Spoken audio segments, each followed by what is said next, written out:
Hello again, everyone. Edwin Learnard back once again.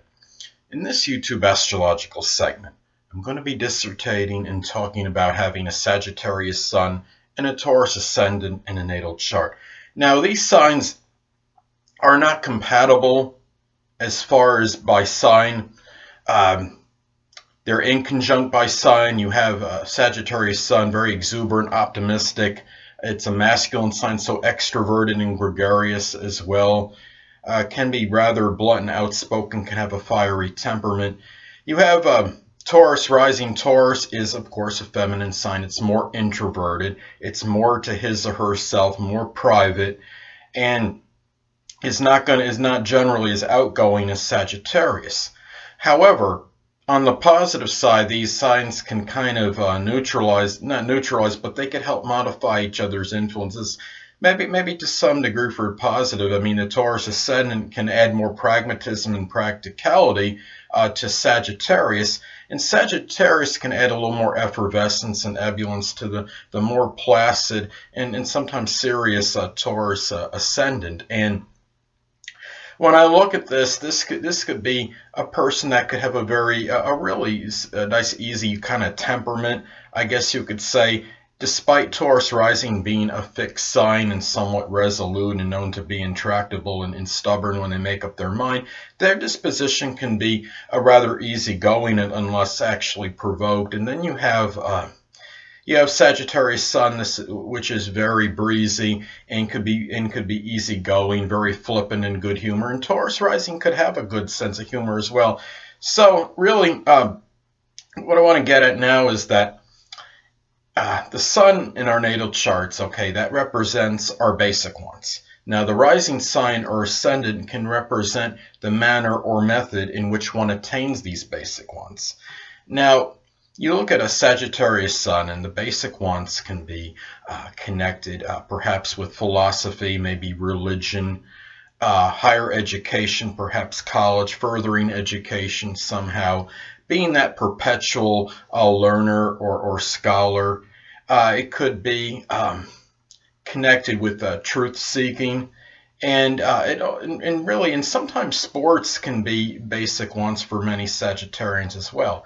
Now, with Taurus rising or ascendant, the person may attain these basic Sagittarius wants, perhaps with pragmatism, practicality, with more prudence than the typical Sagittarius Sun person, being more economical, not exactly being extravagant, for example, as far as higher education would go. And if they're trying to seek the truth, it could be done in a very methodical and plotting and deliberate Taurus rising manner, and will be very steadfast and persistent with this as well.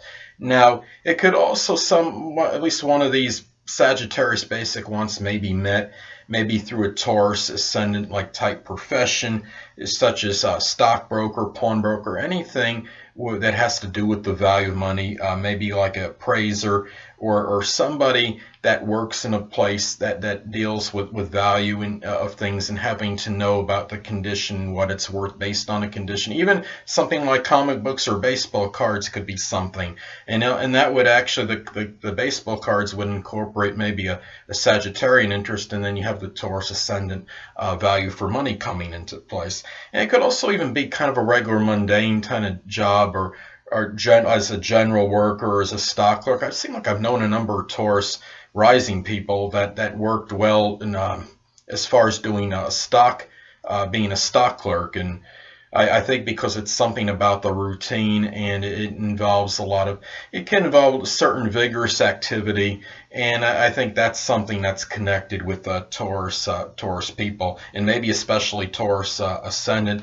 And this person may pursue these Sagittarian interests perhaps with a lot of Taurus rising endurance and stamina and energy, and also be the Taurus Ascendant will apt to make the Sagittarius Sun a little bit more consistent and steady in their course of action. Sagittarius Sun sometimes can be changeable and not always super consistent at things, and may lack certain tenacity, being the fact that it's a mutable sign. But the Taurus Ascendant will help will help modify this somewhat, and could make this person a lot more about staying the course through whatever action it is that they're trying to complete.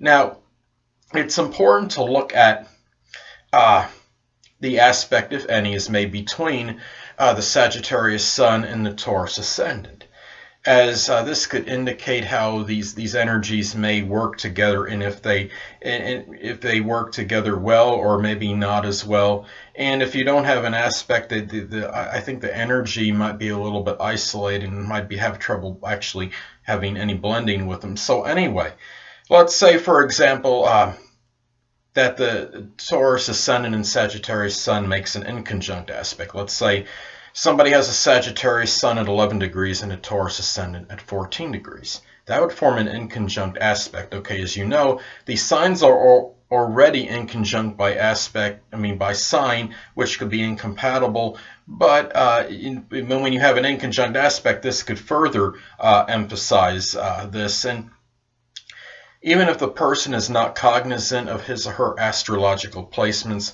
it could indicate that this person might feel somewhat misconstrued or misunderstood by others at times, because due to the fact that what they're projecting outwardly might be strongly different than what is going on inside, and thus causing perhaps some inner exasperation and tension. Now, let's say that the same could be true if you have an out-of-sign opposition aspect take place between these energies. Let's say that the person has a Sagittarius Sun at 1 degree and a Taurus Ascendant at 29 degrees. That would form an out-of-sign opposition aspect, which would be adverse and adversarial as well. And you would have the description of what I just talked about as far as having that inconjunct aspect. So, however, on the positive side, in some cases, the person might have a trine aspect. It would be an out-of-sign trine aspect take place between the Sagittarius Sun and the Taurus Ascendant. Let's say that the Sagittarius Sun is at 28 degrees, and let's say the Taurus Ascendant is at 1 degree. That would form an out-of-sign trine aspect, and this person might have a somewhat better integration and blending of these energies than otherwise indicated. Now, they're still incompatible by sign, but at the same time, if you have this aspect, that will help modify that a little bit and make these energies work a little better together. Now, also, it's important to look at the house placement of the Sagittarius Sun, because even though the Taurus Ascendant may suppress some of the Sagittarius energy to some degree, it could at least the Sagittarius Sun energy may still come out at least somewhat prominently in that particular house that it's posited in. Now, let's say the Sagittarius Sun is in the 7th house. Well, this could indicate that ebullient, that buoyant nature might come out in partnership and relationship situations. And as far as legal situations go, this person may kind of have that what me worried type philosophy as far as that goes. So you might see that Sagittarius energy come out strongly in the 7th house. And also the 7th house is an angular house, so that energy may be even more emphasized a little bit. So let's say that the Sagittarius Sun is posited in the 8th house.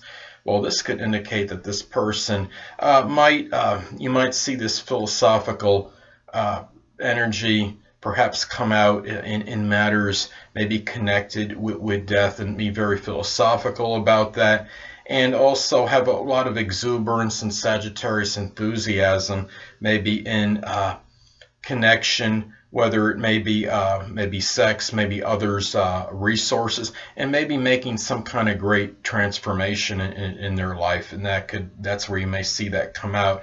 And if you have the Sagittarius Sun posited in the 9th house, well, this could give a little double Sagittarius emphasis, because the 9th house does correspond with the sign Sagittarius. So that's another thing to look at. However, to some degree, the energy may be dissipated a little, because it would be in a cadent house, and the cadent houses generally will, at least from my perspective, they do, in my studies, they do tend to diminish the energy a little bit of the planets that are in them.